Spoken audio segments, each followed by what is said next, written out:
podcast kita hari ini. Saya Meli Lindasari sebagai host, dan pada episode kali ini kita akan membahas sebuah tema yang sangat penting dalam kehidupan kita sehari-hari, yaitu manajemen waktu. Bersama saya telah hadir seorang tamu istimewa yang akan memberikan wawasan mendalam tentang bagaimana cara kita sebagai masyarakat dalam memanage waktu yang baik dan benar. Selamat datang Kak Misja Dika. Bagaimana nih kabarnya Kak Misja? Alhamdulillah, kabar saya baik. Oke, baik. Sebelum ke lanjut materi, mungkin di sini saya mau nanya dulu nih ke Kak Misja. Gimana sih kesibukannya Kak Misja? Sekarang saya lagi kuliah di JGU, Jakarta Global University. Kebetulan saya ngambil prodi manajemen. Terus saya sekarang lagi ada kegiatan Wirausaha Merdeka di kampus UNJ yang ada di Pulau Gadung. Luar biasa ya Kak ya. Oke, lanjut ya. Jadi menurut pendapat kamu sendiri Kak Misja, apa sih itu pengertian manajemen waktu? Yang dimaksud dengan manajemen waktu dalam pengertian sederhananya itu yaitu mengatur waktu. Manajemen pada prinsipnya adalah mengatur, mengorganisasikan atau memanfaatkan waktu dengan sebaik-baiknya untuk aktivitas atau tujuan yang bermanfaat. Memang jika kita mengacu pada manajemen yang sesungguhnya, tentu ada yang disebut dengan perencanaan, pelaksanaan, kontrol, dan evaluasi. Baik, sebelum membahas terlalu dalam nih ya Kak Misja, pasti ada banget nih untuk perbedaan dari zaman dulu sama zaman sekarang. Nah, jadi pertanyaan saya, berbeda nggak sih Kak cara mengatur waktu remaja zaman dulu dengan remaja zaman sekarang? Remaja zaman sekarang sudah tentu berbeda dengan remaja zaman dahulu. Mengapa? Karena remaja zaman sekarang memiliki tanggung jawab, harus bersaing dengan kecanggihan teknologi dan media sosial yang hampir menggempur lebih dari separuh waktu remaja. Jika tidak pandai-pandai mengatur waktu, remaja milenial hanya akan melakukan hal-hal yang sia-sia. Waduh, luar biasa ya. Nah, jadi selanjutnya itu mengapa sih manajemen waktu itu begitu penting? Karena kan banyak banget nih orang-orang menganggap manajemen waktu itu kayak apa sih, seperti apa sih? Manajemen waktu tidak hanya tentang mengatur jam kerja, tetapi juga tentang bagaimana kita mengalokasikan waktu kita untuk berbagai tugas dan aktivitas agar lebih produktif dan efisien. Nah, selain itu, dampak negatif dari menyepelekan manajemen waktu bisa membuat kita merasa terburu-buru, stres, dan seringkali menunda pekerjaan hingga akhirnya tertekan oleh deadline. Seperti itu. Ya benar banget ya, kadang kita tuh mikir ya waktu itu ini harus milih yang mana gitu ya Kak ya. Oke, selanjutnya tentang manajemen waktu juga nih ya Kak ya. Apakah ada pembahasan di dalam Al-Quran menurut Kak Misja sendiri?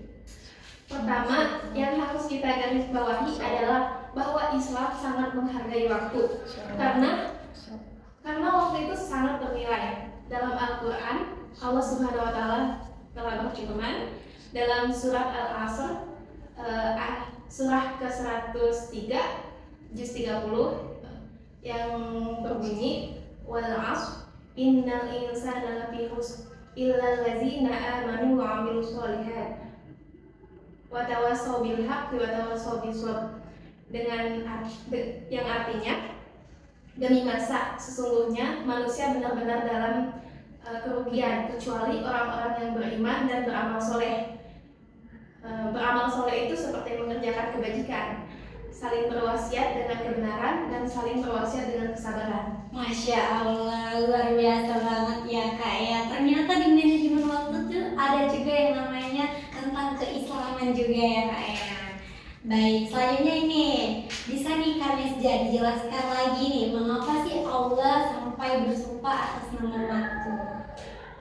Dalam surat ini Allah bersumpah dengan media waktu atau masa. Di sini kita bisa menyimpulkan bahwa waktu itu sangatlah berharga karena tidak mungkin Allah menggunakannya sebagai sarana atau media sumpah jika tidak bernilai atau tidak penting. Waktu adalah sesuatu yang sangat berharga, bernilai, dan sangat penting.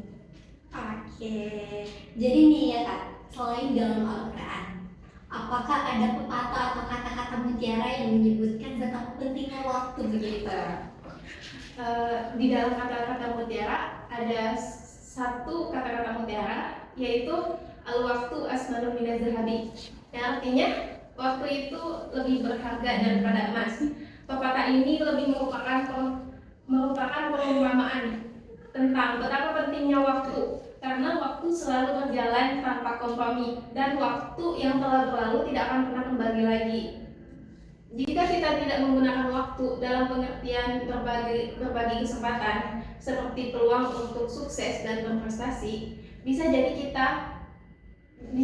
kesempatan itu tidak akan kunjung lagi. Masya Allah, luar biasa ya Kak ya, manajemen waktu yang Kak Miss jelaskan ini. Oke, menurut Kakak sendiri, bagaimana sih cara manajemen waktu yang baik?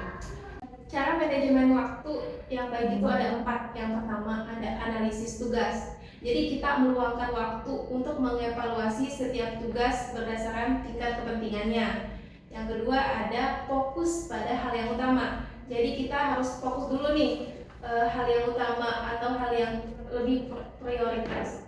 Yang ketiga ada jadwal yang fleksibel. Kita harus membuat dulu jadwal, harus menyesuaikan dulu jadwal kita sehari-hari.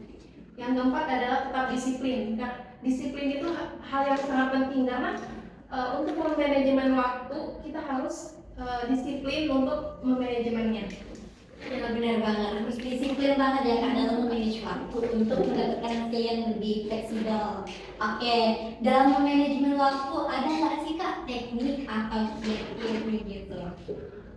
Kalau mas tentang teknik, ada satu teknik untuk memanajemen waktu. Nama tekniknya itu ada teknik Pomodoro. Yang itu ada 3, yang pertama fokus, istirahat, dan ulangi. Fokuslah bekerja selama 25 menit tanpa ada gangguan. Yang kedua adalah istirahat, ambil jeda 5 menit untuk meregangkan tubuh dan menyegarkan pikiran. Yang ketiga ada ulangi. Lakukan siklus 25 menit bekerja tersebut dengan 5 menit istirahat. Nah, hal itu dilakukan secara berulang. Kayak 25 menit kita bekerja, nanti 5 menit kita istirahat. Jadi harus diselang-seling agar kita itu bisa memanage waktu kita dengan baik. Ya, biasa ya Kak ya. Jadi kalau Kakak sendiri nih, apa nih kiat yang Kakak lakuin buat manajemen waktu sehari-hari? Pasti banyak banget ya Kak ya.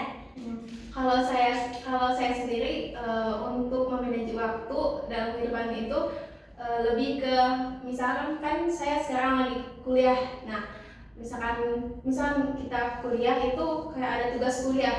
Nah, kita mengerjakan tugas kuliah itu jangan ada di waktu misalkan di rumah. Jadi misalkan kita ada tugas di kampus, itu kita harus kerjakan di kampus. Jadi pas di rumah itu kita nggak ada kerjaan lagi. Jadi pas di rumah kita nggak usah ngerjain kerjaan kampus. Jadi pekerjaan di rumah nggak usah dibawa ke kampus dan pekerjaan kampus jangan dibawa ke rumah. Maksudnya itu lebih disegerakan untuk mengerjakannya. Tapi kalau misalkan nggak bisa ya nggak apa-apa gitu.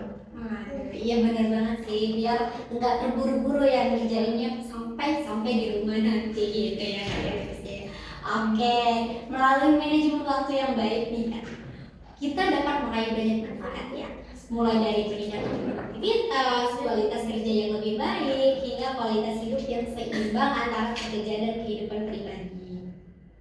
Nah, dengan mengetahui kebiasaan buruk dan yang menghambat manajemen waktu yang efektif dan menerapkan perubahan kecil dan rutinitas harian, kita dapat menjadi ahli dalam mengelola waktu kita dengan lebih optimal. Baik, itulah pembahasan singkat kita mengenai manajemen waktu untuk kesuksesan. Semoga informasi dan tips yang sudah kami bagikan dapat membantu teman-teman semua memaksimalkan waktu untuk mencapai tujuan yang diinginkan. Sampai jumpa di podcast selanjutnya. Terima kasih. Dadah.